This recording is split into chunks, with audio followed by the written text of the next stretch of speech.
Good evening. I'm Melissa and I'm doing my MBA in ICFEI University and I'm a Christian. There was a question regarding the food. In the Old Testament, it was said that we do not eat pork, but the New Testament, Jesus said that all food are fit to be eaten. So the question arises there. बहन ने सवाल किया है कि old testament में लिखा है कि सूअर का गोश्त मत खाओ, लेकिन ईसा अलैहिस्सलाम ने न्यू टेस्टामेंट में कहा कि सब खाना आप खा सकते। ये है बाइबल। मैं चैलेंज करता हूं आपको दिखाने के लिए बाइबल में कहां कहा है ईसा अलैहिस्सलाम ने कि सब खाना जायज है। There is something like a red letter Bible sister. एक रेड लेटर बाइबल है जिसका मतलब जो कुछ ईसा अलैहिस्सलाम ने कहा है वो रेड इंक में लिखा है, लाल लाल रंग से लिखा हुआ है।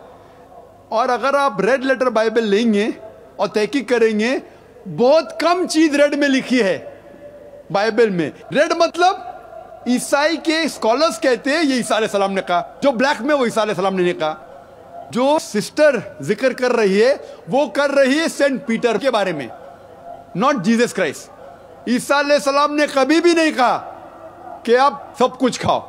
एक ख्वाब आता है पीटर को, उस ख्वाब में उसने देखा कि सूअर खाना अच्छी बात है, इसलिए सूअर खाना सही हो गया। ईसा अलैहिस्सलाम क्या कहते हैं? ईसा अलैहिस्सलाम कहते हैं न्यू टेस्टामेंट में गॉस्पेल ऑफ मैथ्यू में चैप्टर नंबर 5 वर्स नंबर 17 से 20 तक, Jesus Christ, peace be upon him, says in the Gospel of Matthew, chapter number 5, verse number 17 to 20, think not that I have come to destroy the law of the prophets. I have come not to destroy, but to fulfill. And not one jot or tittle shall pass away until the law be fulfilled. And anyone who breaks one of the least commandments shall be called least in the kingdom of heaven. And whosoever shall keep the commandment and teach men to do so shall be called great in the kingdom of heaven. Unless your righteousness exceeds the righteousness of the scribes and the Pharisees, in no way shall you enter the kingdom of heaven. Sister, this is a verbatim quotation from the Gospel of Matthew, chapter number 5, verse number 17 to 20 of King James Version. I am speaking from my head, God-given computer. You can check it up.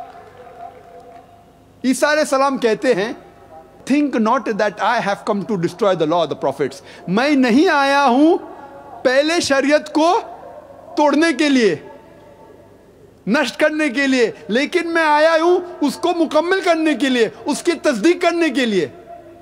और अगर आप एक भी नुक्ता पुरानी शरीयत का छोड़ते हैं तो आप जन्नत में कभी नहीं जाएंगे। Even if you break one jot और tittle, you shall not enter the kingdom of heaven. Who said that? Jesus Christ, peace be upon him. एक भी चीज जो ओल्ड टेस्टामेंट में लिखी है अगर आप उसको तोड़ते हैं तो जन्नत में जाएंगे नहीं। वो तो सेंट पॉल और बाकी लोग आए और फिर बदलने की कोशिश की। Out of the New Testament, sister, there are 27 books in the New Testament. More than 50% have been written by Saint Paul. Saint Paul is a self-appointed apostle of Jesus Christ, peace be upon him. He hardly met him. Some scholars say he only met him once. So we have to follow the teachings of Jesus Christ, peace be upon him, not of Saint Paul. हमें मानना चाहिए ईसा अलैहिस्सलाम का कहना, Saint Paul का नहीं। ईसाइयत के बारे में बात कर रहा हूं मैं, पॉलिनिटी के बारे में नहीं। सिस्टर, अगर आपको अच्छा ईसाई बनना है तो आपको सूअर का गोश्त नहीं खाना चाहिए। अगर खाएंगे तो जन्नत में नहीं जाएंगे।